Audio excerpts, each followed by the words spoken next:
السلام عليكم ورحمة الله وبركاته. بسم الله الرحمن الرحيم.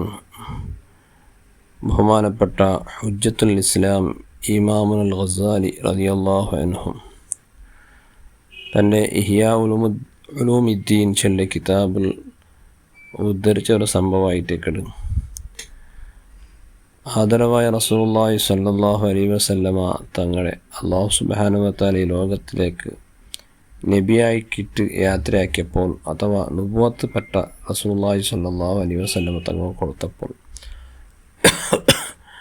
ഒരുപാട് ആൾമാർ പരിശുദ്ധമായ ഇസ്ലാം സ്വീകരിച്ചാർ. ഇങ്ങനെ മനുഷ്യന്മാർ ഇസ്ലാം സ്വീകരിക്കുന്നത് കണ്ടെത്ത് ഇബ്ലീസും അവൻ്റെ അനുയായികൾക്ക് അതൊരു വലിയൊരു കിരിക്കിരിയായിട്ട്. അപ്പോൾ അനുയായികൾ ഇബ്ലീസിലോട്ട് പോയിട്ട് പരാതി ചെന്നാൽ ദൂറ് ചെന്നാൽ ഞങ്ങൾ ഇത്രത്തോളം മനുഷ്യന്മാരെ തൗഹീദിൽ നിന്നിട്ട് വിമുഖമാക്കിയിട്ട് അങ്ങനെ ബഹുദേവാരാധന ആക്കുവോ പ്രേരിപ്പിച്ചുകൊണ്ടിരുന്ന. പക്ഷേ ഞങ്ങളെല്ലാം ഈ ശ്രമത്തെ നിഷ്ഫലാക്കിയിട്ട് അവസാനത്തെ നബിയൊന്ന് വന്നിട്ട് അങ്ങെല്ലാവരും മനുഷ്യന്മാരെല്ലാവരും ഇപ്പോൾ ഇസ്ലാം സ്വീകരിച്ചിട്ടുള്ളത്. ഇങ്ങനെയായെങ്കിൽ ഞങ്ങൾക്ക് നരകത്ത് ആൾ കിട്ടിയ ഭാര്യ കഷ്ടമുണ്ട്. മനുഷ്യന്മാരെല്ലാം സ്വർഗാവകാശിയായിട്ടുള്ളവർ ഇതിനെ സംബന്ധിച്ചൊരു ഗാഢമായ ഒരു ചിന്തന, ഒരു സമാലോചന നടത്താൻ സാധ്യമില്ലാണ്ട് ഇബ്ലീസ് അനുയായിക ഇബ്ലീസിലൊട്ട് പരാതി ചെന്നാറുള്ള, ദൂരെ ചെന്നാറുള്ള. അപ്പോൾ ഇബ്ലീസ് തൻ്റെ അനുയായികളെ സാന്ത്വനമാക്കിയിട്ട് സമാധാനമാക്കിയിട്ട് കുറേ കാര്യം ഞങ്ങൾക്ക് ചെന്ന് കൊടുക്കണം. അതെന്തരേ, ആൽമാർ ബഹുദേവാരാധന വിട്ടിട്ടു ഏകദേവാരാധനയ്ക്ക് മടങ്ങിയത് കൊണ്ടു അഥവാ കുഫ്രിയത്തിൽ നിന്നിട്ട് അങ്ങ് ഇസ്ലാമിലേക്ക് മടങ്ങിയത് കൊണ്ടു മനുഷ്യന്മാരെല്ലാവരും സ്വർഗത്ത് പോകാറ്, നരകത്ത് ആൾ കിട്ടില്ലാണ്ട് നിങ്ങൾ ബേജാറാവിടെ ആവശ്യമുണ്ടില്ല. കാല് തൗഹീദ് സ്വീകരിച്ചത് കൊണ്ട് മനുഷ്യ സ്വർഗാവകാശിയാവുന്നുണ്ട് ഒരിക്കലും വിചാരിക്കണ്ട. എവിടത്തോളം നമുക്ക് ഈ ദുനിയാവുണ്ട, ആ ദുനിയാവിൽ കൂടെ മനുഷ്യന്മാരെ നമുക്ക് എന്താക്കാവുള്ളൂ, നരകത്തിലേക്ക് കൊണ്ടുപോകാവുള്ളൂ. അതേപോലെ ദുനിയാവിടെ കൊണ്ട് നരകത്ത് കൊണ്ടുപോകണ്ടേ. ഈ ദുനിയാവിടെ എന്താക്കണം, മനുഷ്യന്മാർക്ക് ചന്താക്കി കാട്ടണം. ഈ ദുനിയാവിടെ സംബന്ധിച്ച് മനുഷ്യന്മാരുടെ മനസ്സിൽ ഇഷ്ടം ഉണ്ടാക്കി കൊടുക്കണം, പിരിസം ഉണ്ടാക്കി കൊടുക്കണം. അപ്പോൾ മനുഷ്യന്മാർ സഹജമായിട്ട് ദുനിയാവിലേക്ക് ആകർഷണയാവിടാറ്. അത് മുഖാന്തരം അങ്ങെന്താവിടാറ് അള്ളാഹുലെ തൊട്ട് ദൂരത്തായിട്ട് ആഖിറത്ത് ചിന്തിക്കാണ്ട് ദുനിയാവിലെ അങ്ങനെ ചിന്തരെ കേന്ദ്രീകരിച്ചിട്ട് അതിനെ തല്ലിനാണ് അവിടെ ഒരു അവസ്ഥ ഞങ്ങൾ ഉണ്ടാക്കി കൊടുക്കണം. ഇബ്ലീസ് തൻ്റെ അനുയായങ്ങളോ ചൊന്നു കൊടുക്കണം. അതിക്ക് 3 ഓപ്ഷൻ നിങ്ങൾ കൊടുക്കണം. ഒന്ന്, അഖ്ദുൽ മാലി മിൻ ഗൈരി ഹഖ്ഖിഹി. ഞങ്ങൾ ആയത്തിന് മനുഷ്യന്മാരെ ദുനിയാവിൽ അങ്ങനെ ഇഷ്ടം ഉണ്ടാക്കിയിട്ട് അത് മുഖാന്തരം അങ്ങ് ദുനിയാവിൽ സമ്പാദന ആക്കുകയോ യാറെ പ്രേരണ കൊടുക്കണം. ചെമ്മ ആസ്തിയാക്കുകയും കാശുണ്ടാക്കൂ, പ്രേരണ കൊടുക്കണം. ആ പ്രേരണ മുഖാന്തരം അങ്ങ് ഹറാമിൽ നിന്നിട്ട് സമ്പാദിക്കവും അത് കാരണമാവൂ.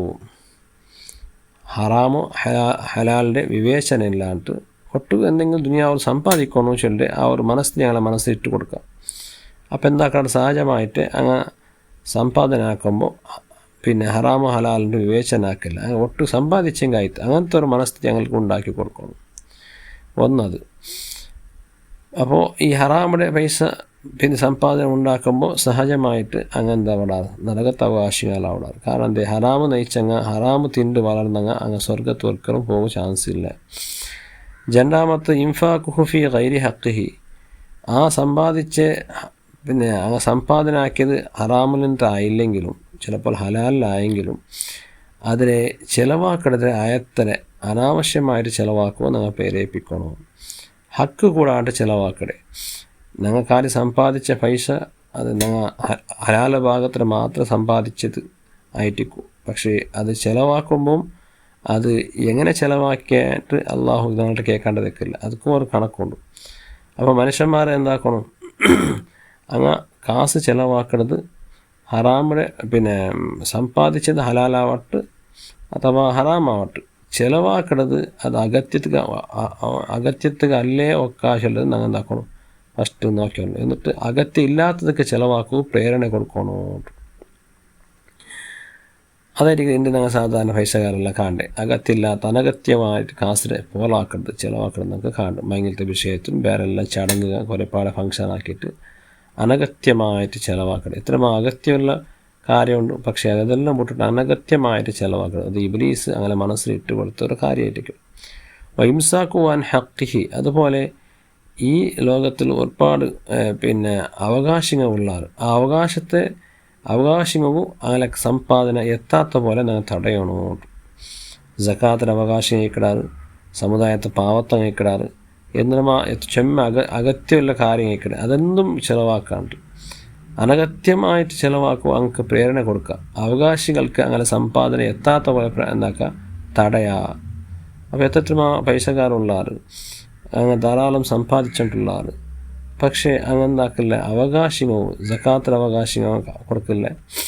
അതുപോലെ പിന്നെ സമുദായത്തിൽ റായത്തിൽ പാവത്താങ്ങിക്കിടാറ് അങ്ങൊന്നും കൊടുക്കാണ്ട് പിന്നെ യഥാർത്ഥമായിട്ടെതിരെ വേണ്ടാത്തതുക്കും അനഗത്യത്തിക്ക് ചിലവാക്കുന്നത് കാണും. അപ്പം ഇങ്ങനെ ഞങ്ങൾ ആക്കണം. ഇങ്ങനെ ആക്കിയെങ്കിലേ മനുഷ്യന്മാരെ നമുക്ക് എന്താക്കണം, നരകത്ത് കൂട്ടകാവണോട്ട് ഇബ്ലീസ് തൻ്റെ അനുയായികളിലേക്ക് പിന്നെ ബോധന കൊടുക്കടാ, ക്ലാസ് എടുത്ത് കൊടുക്കടാണ്ട് ബഹുമാനപ്പെട്ട ഇമാം അൽ ഖസാലി തൻ്റെ ഇഹ്യാ ഉലൂമുദ്ദീനിൽ ഈ സംഭവം ചെന്നിട്ടുണ്ട്. അപ്പോൾ അത്ര പിന്നെ ഞങ്ങൾ സമ്പാദിക്കുന്നത് ആ സമ്പാദന 100% ഹലാലായിട്ടിക്കുക ഞങ്ങൾ പ്രയത്നമാക്കണം. അതുപോലെ സമ്പാദിച്ച ആ സമ്പാദന ഞങ്ങൾ അഗത്യത്തിക്ക് ചിലവാക്കണം. അവകാശങ്ങൾക്ക് പ്രത്യേകിച്ച് ഞങ്ങൾ കൊടുക്കണം. ഞങ്ങളുടെ കൂട്ടത്തിൽ ഞങ്ങളുടെ കുടുംബത്തിൽ എത്രയോ അവകാശം ഇക്കിടാറ് അങ്ങക്ക് ഞങ്ങൾ കൊടുക്കാണ്ട് അനഗത്യമായിട്ട് കാസര ഇസ്രാഫാക്കിയെങ്കിൽ അതെല്ലാം നരകത്തിൽ ഞങ്ങളെ കൊണ്ടുപോകേണ്ട വിഷയത്തിലേക്ക് സ്പഷ്ടമായിട്ടുള്ള ഒരു സംഭവമായിരിക്കരുത്. അല്ലാഹു സുബ്ഹാനഹു വ തആല ഹലാലിൻ്റെ ഭാഗത്ത് സമ്പാദിച്ചിട്ട് അതിലെ പിന്നെ അവകാശങ്ങൾക്ക് പിന്നെ അഗത്യത്തിക്ക് ചിലവാക്കും. അല്ലാഹു നമുക്ക് തൗഫീഖ് തരട്ടെ. ആമീൻ. ബിഫദ്ലി സ്വല്ലല്ലാഹു അലാ മുഹമ്മദ് സ്വല്ലല്ലാഹു അലൈഹി വസല്ലം.